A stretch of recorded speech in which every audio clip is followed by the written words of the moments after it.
맞습니다. 우리가 처음 신앙생활을 시작하게 될 때 제가 접한 사례로는 저는 이제 처음 예수님 믿으시는 분들 또 다시 이제 신앙을 가지기로 하시는 분들을 많이 이제 또 만나지 않습니까? 그런 사례들을 보게 될 때 대부분 순수한 마음으로 이렇게 신앙생활을 다시 혹은 처음으로 이렇게 시작하겠다 하시는 분들이 많은 것 같아요. 그러니까 이제 기독교라는 문으로 들어오는 길은 여러 가지가 있겠죠. 어떻게 이제 상황적으로 뭔가 어려움에 처해서 다시 하나님을 찾았다거나, 혹은 심경의 변화가 생겨서 하나님 찾았다거나, 혹은 그럴 상황을 찾지 못해서 그러고 있다가 우연한 기회에 다시 신앙이란 문으로 들어오고 루트는 여러 가지 있을 수 있을 것입니다. 그런데 일단 들어오고 나서 내가 신앙을 가지겠다고 생각한 이후로는 상당한 경우에 그 신앙이 하나님에 대한 존중과 사랑으로 이어져 있는 것을 자주 보게 됩니다.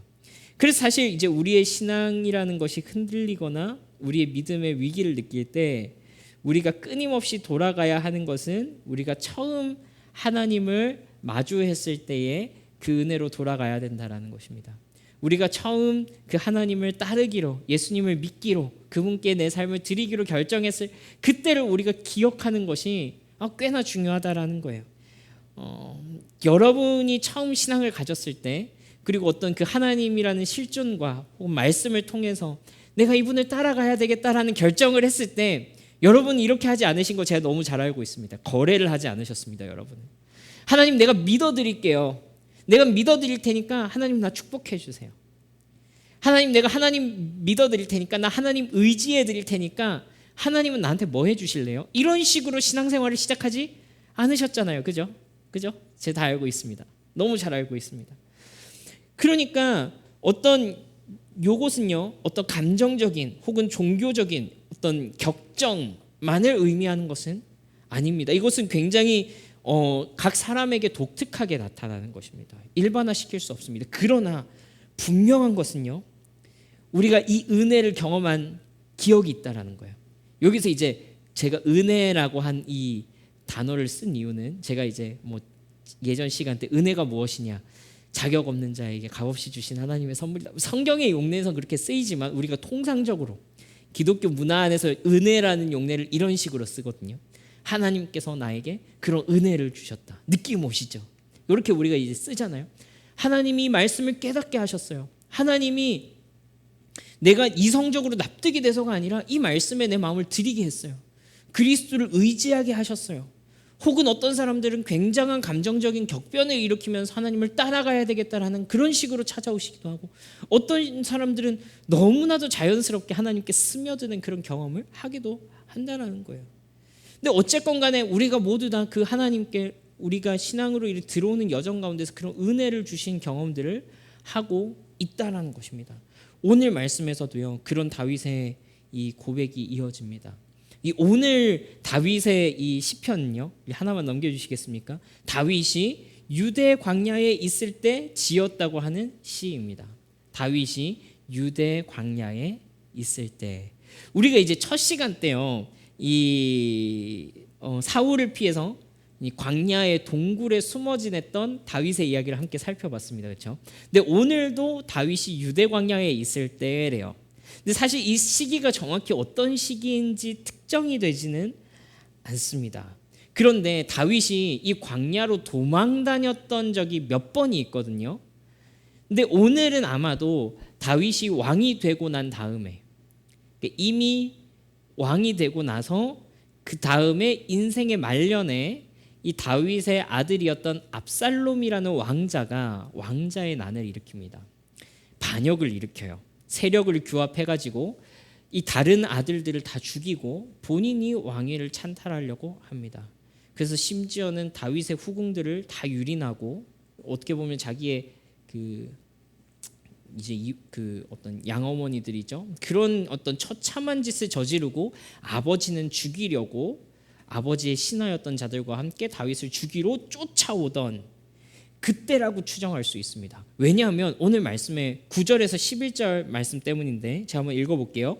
나의 영혼을 찾아 멸하려 하는 그들은 땅 깊은 곳에 들어가며 칼의 세력에 넘겨져 승냥이의 먹이가 되리이다. 왕은 하나님을 즐거워하리니 주께 맹세한 자마다 자랑할 것이나 거짓말하는 자의 입은 막히리로다. 이렇게 표현하고 있거든요. 이게 무슨 말이냐면 자기를 죽이려는 자들, 자기를 쫓아오는 자들하고 자기의 처지를 대비를 시키는 거예요. 그러면서 나를 죽이려는 자들이 있고 하나님께서 그가 세우신 왕, 자기를 왕이라고 표현하고 있어요. 왕은 하나님께서 선하게 인도하실 것이다. 이걸 대비를 시키거든요. 그러니까 이것은 다윗이 이미 왕이 되고 난 다음에 이야기를 지금 하고 있다라는 거예요. 그러니까 이 다윗에게 찾아온 고난은요, 지난 우리 첫 번째 시간 때 다윗이 만났던 그 고난하고는 조금 종류가 틀린 거예요. 신앙생활을 제법 했다고 하는 다윗에게 찾아온 고난입니다. 신앙의 연수가 제법 차서 이제 노년의 평화를 누릴 시기에 아주 왕위가 단단하다고 느껴졌던 그 시기에 다윗에게 찾아왔던 고난이라고요. 아들들 다 키워놨더니 하나가 반역을 일으키고 다른 아들들은 죽였던 그 사건이 일어난 거라고요. 여러분, 신앙생활 오래 하면 하나님이 진짜 형통하게 하셔서 진짜로 무탈한 인생이 됩니까? 하나님께서 축복 주셔가지고 떵떵거리면서 잘 살 수 있게 됩니까? 글쎄요, 뭐 제가 봐온 사례로만 봐도 그게 꼭 일반적으로 그렇게 공식처럼 적용되지 않는다는 거 제가 너무 많이 봤고요. 무엇보다도 성경이 그렇게 얘기하고 있지 않습니다. 성경에는요, 신앙생활 잘 했는데 분명히 나 하나님 앞에서 열심히 산 것밖에 없는데, 근데 그런 사람에게 인생의 위기가 찾아오고 고난이 찾아오고 어려움이 찾아온 이야기들이 수두룩빽빽합니다. 믿음으로 살았더니 부자가 됐더라. 믿음으로 살았더니 높은 자리에 올라갔더라. 믿음으로 살았더니 성공했더라. 라는 이야기가, 제가 그런 사람들이 누가 있나 손으로 한번 꼽아봤거든요. 제가 성경을 잘 몰라서 그런지 모르겠는데 10손가락 안에 꼽히는 것 같아요. 이 10명이 채 안 되는 것 같아요. 오히려 성경의 대부분의 이야기들은 어떤 일이냐 하면, 물론 이제 그런 일도 있지만 그렇지 않은 일들도 많더라는 거예요. 신앙생활 열심히 한다고 했는데, 믿음 좋다고 했는데, 그냥 나는 하나님을 사랑했는데 고난이 찾아오고 인생의 위기가 찾아오고 흔들리는 시기가 찾아오더라는 거예요. 그러면은 오히려 성경이 보여주는 것은 무엇인가? 성경은 우리에게 무엇을 얘기하는가? 그것을 넘어서 뭔가 있다는 겁니다. 하나님을 잘 믿는다고 소문난 다윗 왕, 하나님께 복받았다고 여겨지는 다윗 왕, 바로 그 다윗 왕의 아들이 반역을 일으켜서 다윗을 죽이려고 추격하고 있고, 다윗은 그 젊은 날에 사울을 피해 다녔던 것처럼 이제는 아들을 피해서 광야로 유리하며 돌아다니고 있던 바로 그때, 바로 그곳에서 오늘 다윗의 노래가 시작되는 것입니다. 바로 그곳에서요. 우리 1절 2절 한 목소리로 한번 읽어볼까요? 시작. 하나님이여 주는 나의 하나님이시라. 내가 간절히 주를 찾되 물이 없어 마르고 황폐한 땅에서 내 영혼이 주를 갈망하며 내 육체가 주를 앙모하나이다.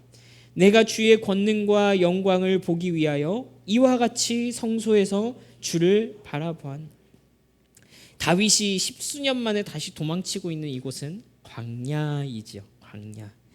이 이스라엘 지방의 광야는 사막과는 달라서 모래가 가득한 그런 사하라 사막을 생각하시면 안 되고, 아프가니스탄이나 이라크와 같이 여러분들 뉴스에서 보셨던 그런 땅이 바로 이스라엘 땅과 뭐 별반 다르지 않다, 이렇게 보시면 되겠습니다. 비가 내리지 않을 경우에는 이곳이 얼마나 척박하고 건조한 곳일지 우리가 따로 무슨 지리를 배우지 않아도 그냥 생각해봐도 꽤나 그런 황량한 곳일 것이다, 그렇게 생각할 수 있습니다. 여러분, 그런 이 돌로 된 사막, 그리고 황량한 그 땅을 한번 머릿속으로 한번 그려보십시오. 아들은 나를 배신했고 내 후궁은 그놈에게 유린을 당했고, 근데 하필 그놈이 내 아들이고 나는 왕궁에서 쫓겨나서 도망을 다니고 있고. 저는요, 이 생각해 봤을 때 이때의 다윗이 느꼈던 그 타격감이 사울이 다윗을 쫓아다녔을 때 그 타격감하고는 질적으로 다르리라고 생각합니다. 그러니까 거기서 오는 고통이 과거보다 심하면 심했지 절대로 덜하지 않을 거라고 하는 거예요. 사울 때는요, 다윗은 왕도 아니고 아무것도 아니었습니다. 그냥 믿었던 내 상사가 나를 배신해서 치려고 하는 그것일 뿐이에요. 근데 지금 상황은 어떻습니까? 나는 왕이었어요. 어제까지 내가 왕궁에서 대접을 받다가 오늘 하루아침에 길거리로 내몰린 신세가 됐고요. 어제까지 내 아들이었던 놈이 나를 배신해가지고 가장 내 마음에 큰 상처를 준 인간이 되어버렸습니다.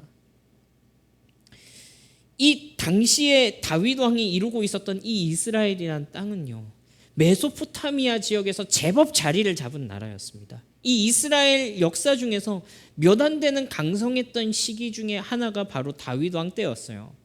이 메소포타미아 지역의 세력을 형성하고 굉장히 강력한 왕권을 가지고 있고, 심지어는 이집트와도 어느 정도 힘의 균형을 유지할 수 있을 정도의, 그러니까 지금으로 치면 미국과 어느 정도 뭐 내가 무조건 위다 이렇게 볼 수는 없겠지만 함부로 나를 치지 못하는 정도의 그런 힘과 권위를 가지고 있는 그런 나라의 왕이었다라는 것입니다. 그러니까 낙차가 더 크겠죠. 이렇게 올라갔다가 뚝 떨어뜨리신 겁니다, 하나님이. 이렇게 위에 올라갔다가 꽝 했어요. 그냥 내가 이 전투적으로 살아갈 그때 경험했던 이것과는 느낌이 다르다 하는 겁니다. 그 상실감과 허무감은 이루 말할 수 없었을 것입니다. 먹을 것도 없고 마실 것도 없습니다. 어제까지만 해도 왕궁에서 가장 존중을 받던 사람이 오늘은 길거리에 나앉은 그지가 되어버렸습니다. 근데 바로 그곳에서 다윗이 어떤 갈증을 느끼고 있대요. 목마름을 느끼고 있대요. 당연하겠죠. 비도 오지 않고 먹을 것도 없으니까요. 배도 고플 것입니다. 근데 다윗이 느끼는 갈증은 목마름에 대한 갈증이 아니래요. 배고픔에 대한 갈증이 아니래요. 하나님이 목마른 것입니다. 하나님의 배고픈 것입니다. 이렇게 고백하고 있죠. 하나님이여, 주는 나의 하나님이시라. 내가 간절히 주를 찾되 물이 없어 마르고 황폐한 땅에서 내 영혼이 주를 갈망하며 내 육체가 주를 앙모하나이다. 내가 주의 권능과 영광을 보기 위하여 이와 같이 성소에서 주를 바라보았나이다. 내 영혼이 주를 갈망하며 내 육체가 주를 앙모하나이다. 이렇게 표현하고 있어요. 얼마나 목마르겠습니까? 얼마나 굶주렸겠습니까? 그런데요, 다윗이 이렇게 표현하는 거예요. 내 영혼이 주님을 갈망하는 것은 주님, 그건 당연한 것이고요, 내 육체도 주를 앙모합니다. 내가 실제로 지금 육체적으로 목마름을 경험하고 있잖아요. 내 실제로 육체적으로 배고픔을 경험하고 있잖아요. 내가 실제적으로 육체적으로 어떤 결핍을 경험하고 있잖아요. 그런데 다윗이 뭐라고 말하냐면, 주님, 내 육체가 이 결핍을 느끼고 있는데 이 느끼고 있는 것은 물에 대한 결핍이 아니라, 음식에 대한 것이 아니라, 내 어떤 욕망에 대한 것이 아니라 하나님 당신에 대한 결핍입니다. 그것을 내가 온몸으로 지금 느끼고 있습니다 라고 고백하고 있는 거예요. 그래서 2절에서 이렇게 고백하죠. 내가 주의 권능과 영광을 보기 위하여 이와 같이 성소에서 주를 바라보았나이다.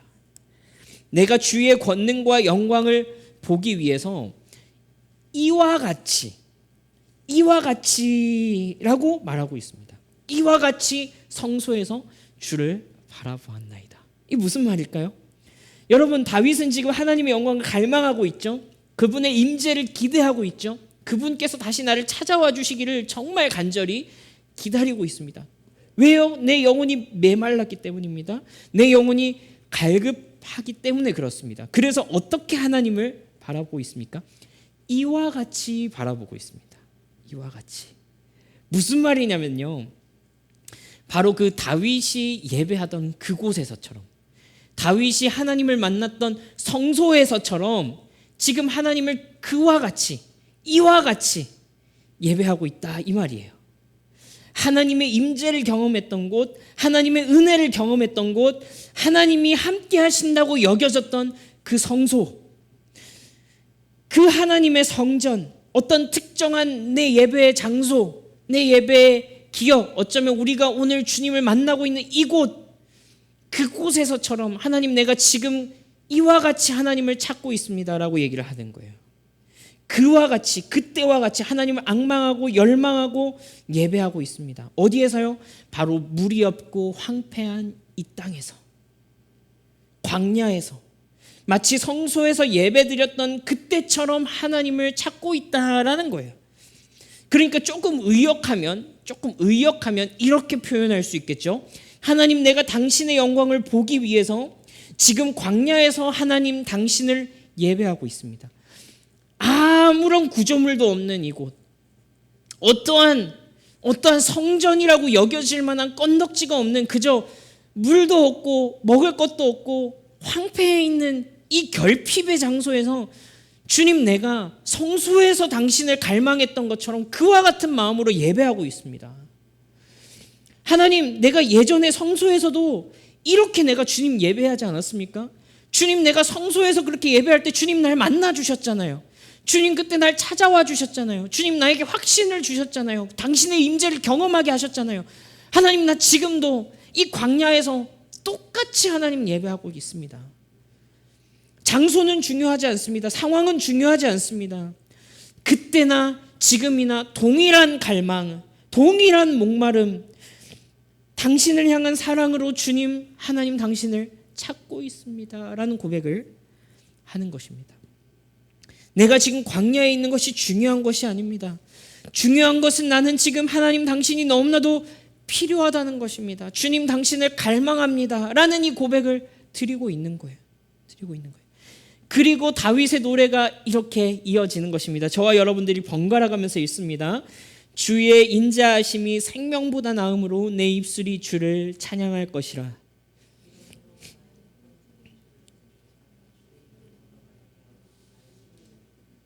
골수와 기름진 것을 먹음과 같이 나의 영혼이 만족할 것이라. 나의 입이 기쁜 입술로 주를 찬송하되.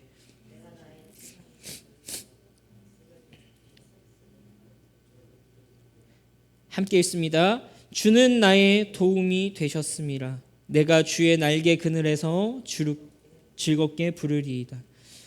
주의 인자하심이 내 생명보다 낫습니다 라고 고백하고 있습니다. 여기서 이 인자하심이란 단어가 우리가 시편 말씀을 통해서 계속해서 확인하고 있는 중요한 단어가 있죠. 바로 헤세드라는 단어입니다. 뭐라고 그랬죠? 약속에 기초한 사랑, 하나님의 약속에 기초한 은혜, 변하지 않으시는 사랑, 이것이 바로 헤세드라고 그랬습니다. 그것을 한글 성경에서 인자, 인애, 은혜, 사랑 이런 식으로 번역한다고 그랬죠. 바로 오늘 사용된 이 단어도 그와 같습니다. 언약에 근거한 사랑, 약속에 근거한 사랑, 하나님 당신의 사랑이 내 생명보다 낫습니다. 내 목숨이 끊어질 것 같은 이 위기의 상황에서, 내 생명이 끊어질 것 같은 이 위기의 상황에서 진짜 그리고 내 생명이 끊어지더라도 하나님의 인자, 하나님의 그 변하지 않으시는 사랑, 그 사랑에서부터 나를 끊어낼 수 없습니다.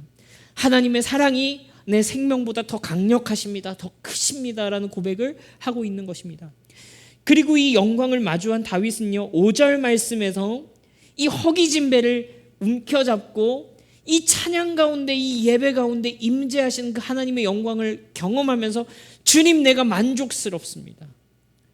나 며칠 동안 굶었지만 하나님, 나 지금 만족스럽습니다.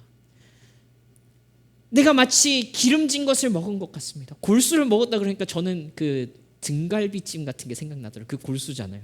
등갈비찜을 뼈의 장국을 먹은 것처럼 주님 든든합니다. 하나님의 은혜가 나를 너무나도 만족시킵니다 라고 본인의 충만한 영혼을 고백하는 것입니다. 하나님 당신이 나의 만족입니다. 하나님 당신이 나의 가장 큰 소망이었습니다. 하나님 나에게 그 은혜를 회복시켜 주셔서 감사합니다 라고 고백하고 있는 것입니다. 그리고 이제 이렇게 고백하는 거죠. 하나님, 내가 여전히 당신의 날개 그늘 아래에 있습니다. 하나님의 보호 가운데 있습니다. 내 상황과 내 환경이 어떠하든지 간에 주님 나를 떠나지 않으시는 줄을 믿습니다라는 고백을 하고 있는 것입니다. 여러분, 이것이 예배자의 은혜이고 예배자의 영광입니다. 예배자만이 누릴 수 있는 기쁨입니다. 하나님께서 우리 가운데 이 은혜를 회복시켜 주시기를 간절히 바라고, 또 이 은혜를 더욱더 깊이 알아가게 하시기를 간절히 바랍니다. 하나님께서 우리에게 우리 인생을 돌이켜보면 그런 때가 있지 않습니까? 내 상황이 별로 달라진 것이 없고 내 상황 자체가 뭔가 개선된 것이 그렇게 크지 않은데 사실은 오히려 더 이전보다 안 좋아진 것 같은 그때에 하나님의 은혜를 깊이 경험함으로 말미암아 새롭게 소망을 품고 또 여전히 내가 하나님 안에 있다라는 그 확신을 누리게 될 그런 은혜를 받을 때가 우리가 있지 않습니까? 다윗이 지금 그런 예배를 드리고 있다고요. 어디서요? 광야에서요. 예배당에서 지금 예배하고 있는 것이 아닙니다. 어디 잘 차려진 어디 뭔가 완벽한 화려한 그런 곳이 아닙니다.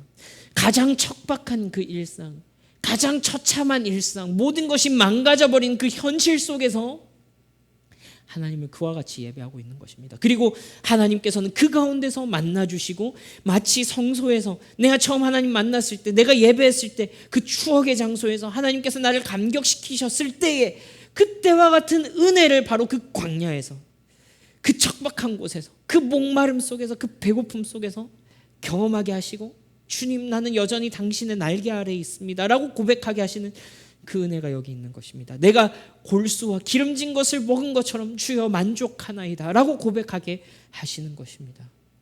그래서 여러분 다윗이 이렇게 고백하죠. 우리 8절부터 11절 저와 여러분 함께 큰 소리로 읽습니다.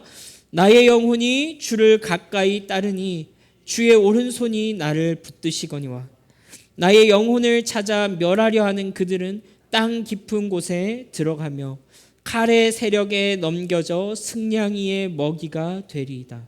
왕은 하나님을 즐거워하리니 주께 맹세한 자마다 자랑할 것이나 거짓말하는 자의 입은 막히리로다. 나의 영혼이 주를 가까이 따르리니 이렇게 했습니다. 근데 이게 개역개정에서는 따르리니 이렇게 돼 있지만 세번역 성경에는 매달렸다. 하나님 내가 주님께 매달려 있습니다 이렇게 표현하고 있습니다.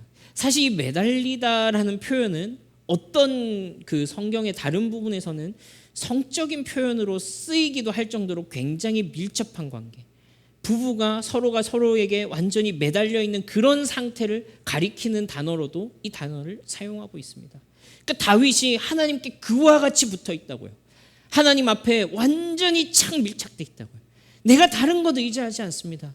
내가 그동안 쌓아왔던 실력, 내가 그동안 왕으로서 장군으로서 내가 경험해왔던 어떤 나의 그 방법들, 어떤 나의 기지들, 내가 쌓아왔던 그간의 영광들, 그거 헤아리면서 한탄하고 있지 않는다는 말이야. 아, 내 예전에 이랬었는데, 내 예전에 이랬었는데, 아, 내 이렇게 수준 낮은 인생 살 사람 이런 거 카운트하지 않았다고요. 그냥 하나님께 착 붙어 있었습니다. 하나님 내가 주님께 매달립니다. 내가 매미처럼 주님 붙잡고 있습니다. 완전히 주님께 딱 붙어 있습니다. 주님을 의지합니다. 이 표현을 지금 하고 있는 거예요. 하나님 해결해 주실 줄 믿습니다. 이 표현을 지금 하고 있는 게 아닙니다. 그 표현을 하고 있는 게 아닙니다. 다윗이요 이 고백에서 순서가 하나님 내가 하나님께서 해결해 주실 줄 믿습니다. 그러니까 내 마음이 편안합니다. 하나님 반드시 내 문제 해결해 주셔야 됩니다. 그러니까 내 마음이 편안합니다. 이런 방식이 아니라 거꾸로 뒤집어졌습니다. 하나님 그럼에도 불구하고 나 주님 당신을 의지하겠습니다. 하나님 내 상황 지금 바뀐 것 아무것도 없지만 나 일단 하나님 찬양하겠습니다. 하나님 나 일단 하나님을 향해서 노래하겠습니다. 내 마음이 주님께로 향하게 하겠습니다. 그리고 주님을 의지하겠습니다. 여러분 그 하나님을 의지할 때 주시는 그 은혜와 만족과 안심이 무엇인지 다윗이 이 시편의 마지막까지 그와 같이 고백하고 있는 것입니다. 이 하나님의 영광을 마주하는 그 자리에서 다윗이 비로소 여전히 이 땅의 주인은 하나님이시고 온전히 모든 일을 통치하고 계시는 그 왕이시고 하나님이야말로 이 세상의 주인이심을 그분의 영광을 마주하는 가운데 본인이 경험하고 있는 것입니다. 그래서요 여러분 9절에서 11절까지 나를 쫓아오는 자들은 하나님께서 멸하시고 왕 나는 하나님께서 보존하실로다. 이게 그냥 값싸게 나 잘 될 거야. 나 하나님께서 사랑하시니까 나 쫓아오는 놈들 다 죽는다. 이런 표현이 아니라 하나님의 영광을 마주한 사람의 고백. 하나님께서 살아계시기 때문에 하나님께서 일하고 계시기 때문에 궁극적으로는 반드시 하나님의 뜻대로 이 모든 일들을 풀어가실 것이라는 확신. 그분의 주권에 대한 신뢰가 회복되는 것입니다. 언제요? 언제? 내 상황이 해결되었을 때가 아니라 하나님의 영광을 내가 마주할 때, 그분의 임재 가운데 들어갈 때, 그 예배가 내 가운데 회복되어질 때 하나님을 향한 신뢰와 그분께서 지금도 일하고 계시다라는 그 믿음이 그 속에서 회복되어지고 고백할 수 있게 되는 것입니다. 해결해 주셔서 내 상황이 바뀌어서 하나님의 영광이 임하는 것이 아니라 하나님의 영광이 임하시는 그 자리가 바로 내 인생의 문제가 해결되는 그 현장이라는 것입니다. 아무것도 바뀐 것 없지만 다윗의 마음속에는 이미 그 함께 하시는 하나님에 대한 신뢰와 믿음으로 충만해 있는 상태입니다. 그의 목마름과 그의 배고픔과 그의 황량한 그 처지를 넘어서게 하는 찬란한 그 고백으로 이어지는 것입니다. 그래서 1절 말씀과 11절 말씀의 이 온도차 어떻게 할 거냐고요. 상승되어져 가는 게 느껴지십니까? 다윗이 하나님을 예배하면서 그의 영혼이 고향되어 가는 것이 느껴지십니까? 이것이 예배자의 영성입니다. 이것이 예배자의 감수성입니다. 하나님께서 우리의 일상 가운데 회복시켜 주셔야 할 은혜가 이러한 은혜라는 것입니다. 다윗의 찬양 속에서 이 황량한 광야, 비가 오지 않아 메마른 땅은 성소가 되어버렸습니다. 그리고 다윗의 고난의 장소는 하나님의 영광의 현장이 되어버린 것입니다. 상황이 바뀌면 내가 하나님을 더 잘 믿을 것 같지만 절대 그렇지 않습니다. 하나님을 잘 믿을 만한 환경이라는 건 애시당초 존재하지 않습니다. 내가 평안하고 내가 근심 걱정이 없을 때는요, 내 자체가 예배 방해자라는 거 우리 너무나도 잘 알고 있습니다. 평안하고 일이 없고 그냥 하나님을 찾지 않아도 될 것 같아 보이는 그런 삶이 우리 속에 있잖아요. 그럴 때는 누가 걸림돌이에요? 내가 걸림돌이에요. 내가 가장 큰 광야입니다. 하나님을 예배하기 좋은 환경이란 건 없습니다. 척박할 때는 어떻습니까? 척박해서 지금 교회 나오기 좀 힘든데요. 너무 빡빡해가지고 예배드리기가 조금 마음이 안 열. 그런 상황은 없다고요. 예배하기 좋은 상황, 하나님 따라가기에 좋은 환경, 그런 거는 없단 말입니다.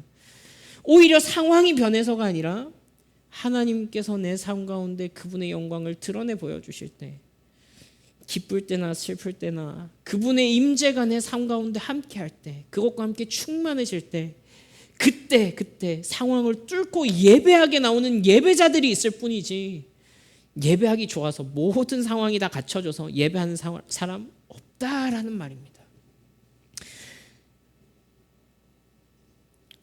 문제는 내가 하나님을 갈망하느냐, 그분을 진짜 목말라 하느냐, 내 목마름이 도대체 어디에 있느냐라는 것입니다.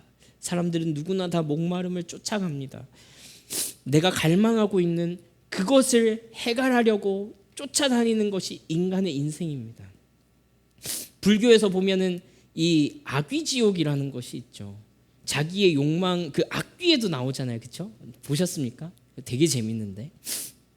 악귀에도 보면 자기의 채워지지 않는 그 욕망을 끊임없이 찾아다니는 그 악귀지옥에 대해서, 이게 굉장히 불교적인 얘기거든요. 근데 어떻게 보자면 이게 현실을 너무 잘 반영한 거 아닙니까? 사람들은 자기가 목말라 하는 것을 쫓아갑니다. 자기가 갈망하는 것을 쫓아다닙니다. 그것이 인생이라고요. 우리의 갈망은 뭐냐는 거예요.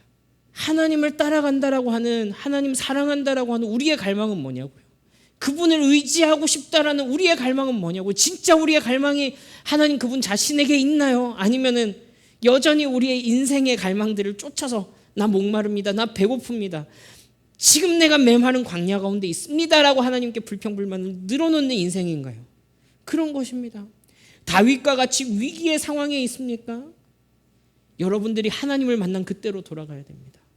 여러분들이 그 하나님께서 만져주셨던 그분의 영광을 마주했던 그 자리로 돌아가야 할 그 시점이라는 것입니다. 혹은 아직 고난이 있진 않지만 다윗과 같이 예배자가 되고 싶습니까? 인생의 위기가 찾아왔을 때 다윗과 같은 예배자, 그 황량한 광야 속에서 수십 년 전에 도망 다녔을 때나 왕이 되었을 때나 한결같은 예배자의 마음으로 하나님을 찾는 사람이 되고 싶습니까? 그러면 하나님을 갈망하십시오. 하나님을 갈망하십시오. 다윗은 그 평안한 가운데 성소에서 예배했던 그때처럼 오늘도 예배하고 있는 것이기 때문에 그렇습니다. 오늘 우리의 예배를 원동력 삼아서 그날에 하나님께서 나를 만나 주셨던 기억을 끄집어내고 있는 거라고요.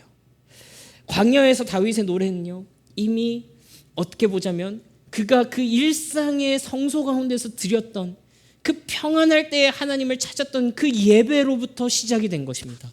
어느 날 갑자기 다윗이 이렇게 숭고한 찬양을 드릴 수 있는 사람으로 뿅 하고 바뀐 게 아니라는 것입니다. 하나님께서는 그때 만나 주셨던 것처럼 오늘도 다윗을 만나주고 계신 것이기 때문에 그렇습니다. 여러분, 우리 이 말씀 하나 보면 좋겠는데요. 요한복음 1장 14절 말씀입니다. 우리 함께 한번 큰 소리로 읽어보겠습니다. 시작.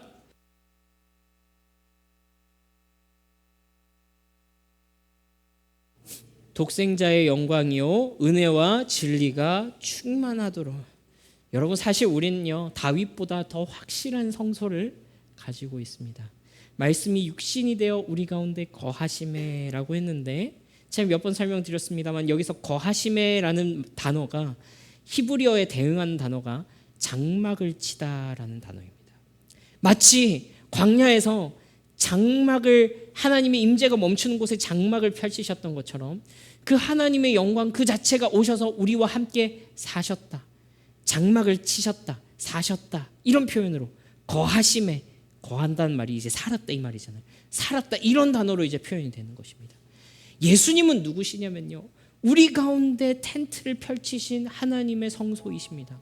하나님의 임재의 결정체이시고요, 그분의 영광의 실체이십니다. 그러니까 예수님을 보고 뭐라고요? 우리가 그의 영광을 보니 하나님의 독생자의 영광이요, 아버지 독생자의 영광이요, 은혜와 진리가 충만하더라.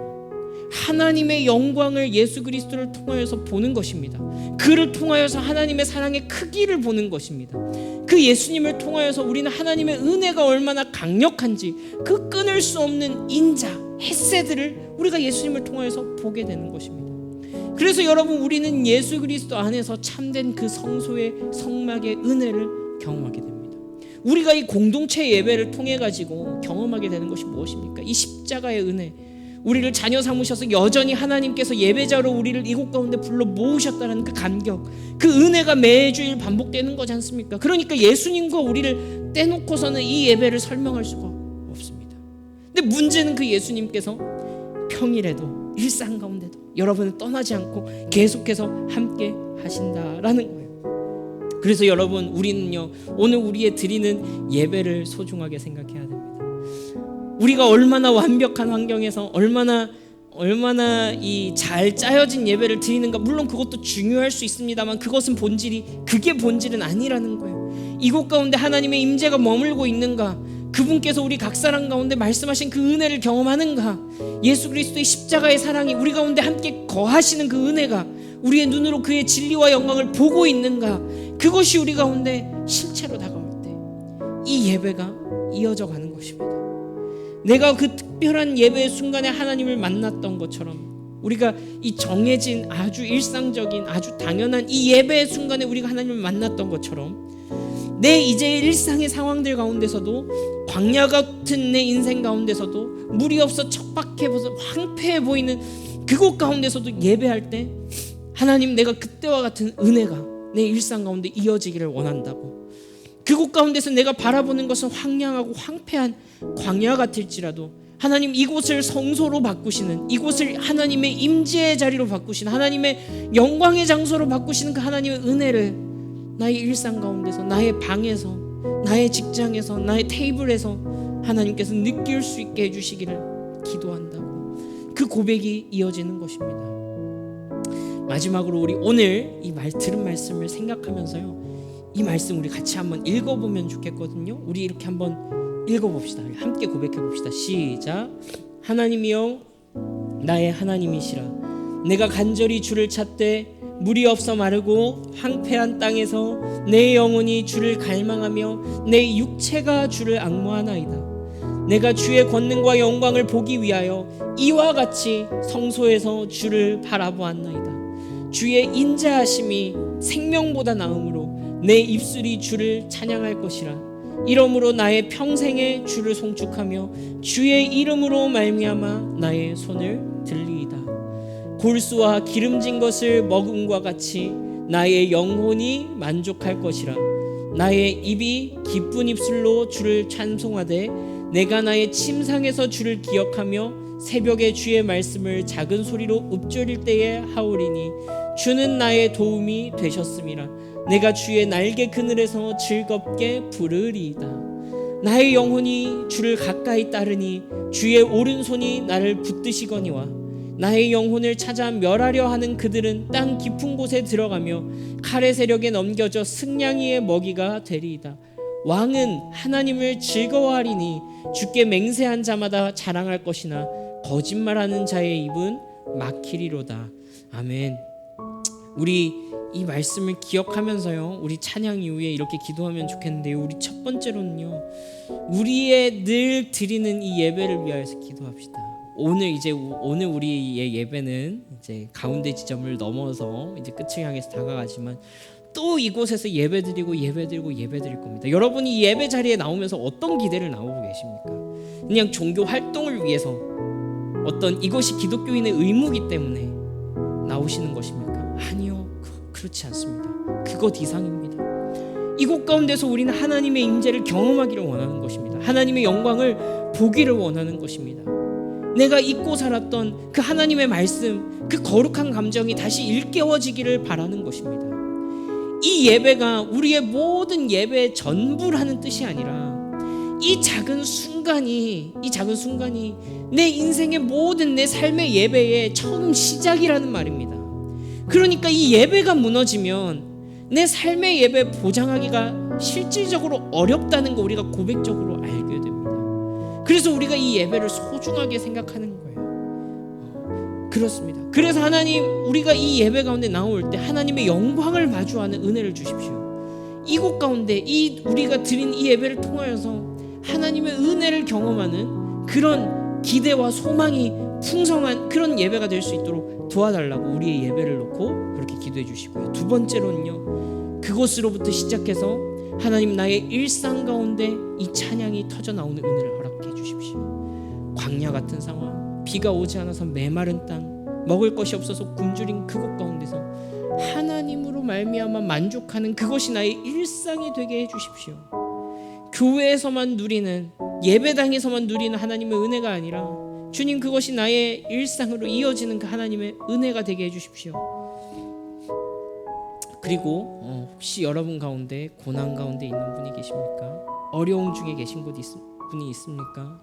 이렇게 메마르고 척박한 땅에 있는 것과 같은 그런 상황에 있는 분들이 있습니까? 하나님께서 여러분 가운데, 바로 그 가운데 하나님께서 위로와 평안, 그리고 하나님께서 여전히 당신과 함께 하신다는 그 확신을 주십시오 라는 그 우리의 이 속사람의 외침을 주님 앞에 좀 드리면 좋겠습니다.